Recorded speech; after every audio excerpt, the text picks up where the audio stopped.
నమస్తే, welcome to KK news. నేను శ్రీదేవి. ఏపీలో గెలుపుపై అన్ని పార్టీలు ధీమాతో ఉన్నాయి. కానీ వైసీపీలో అతి ధీమా కనిపిస్తోంది.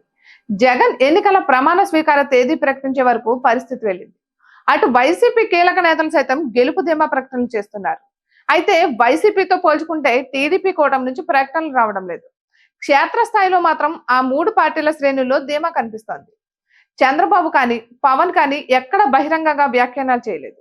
విదేశాలకు వెళ్లే ముందు జగన్ కీలక ప్రకటన చేశారు. విదేశాల నుంచి వస్తూ ట్వీట్ చేశారు. కానీ చంద్రబాబు బయటపడలేదు.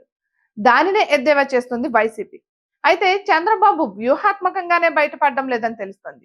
ఏపీపై కేంద్రానికి కూడా స్పష్టమైన సమాచారం ఉన్నట్లు తెలుస్తోంది. ఇక హోంశాఖ మంత్రి అమిత్ షా అయితే ఏపీలో కూటమికి 17 నుంచి 18 పార్లమెంట్ స్థానాలు వచ్చే అవకాశం ఉందని తేల్చి చెప్పారు. ఇక ఆ రాష్ట్రంలో కూటమి అధికారంలోకి వస్తుందని ఢిల్లీలో ఓ టీవీ ఇంటర్వ్యూలో కుండ బద్దలు కొట్టి చెప్పారు. అయితే అదే సమయంలో చంద్రబాబు గోప్యత ప్రదర్శిస్తున్నారు. కొంతమంది అంతరంగికుల సమావేశంలో చంద్రబాబు ఈ విషయంలో బయటపడినట్లు తెలుస్తోంది.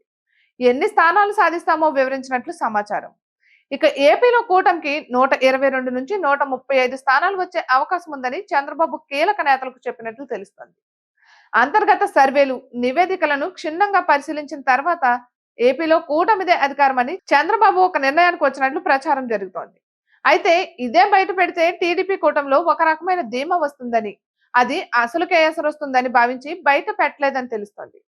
ప్రధానంగా పెన్షన్ మొత్తాన్ని 4,000కు పెంపు, మహిళలకు ఆర్టీసీ ఉచిత ప్రయాణం వంటివి టర్న్ అయినట్లు చంద్రబాబు అభిప్రాయపడినట్లు సమాచారం.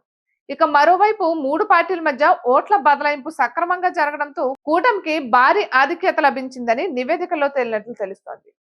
కౌంటింగ్ వరకు మూడు పార్టీల శ్రేణులు అప్రమత్తంగా ఉండాలంటే ఈ ధీమా ప్రకటన గోప్యంగా ఉంచాలన్నది చంద్రబాబు అభిప్రాయంగా తెలుస్తోంది.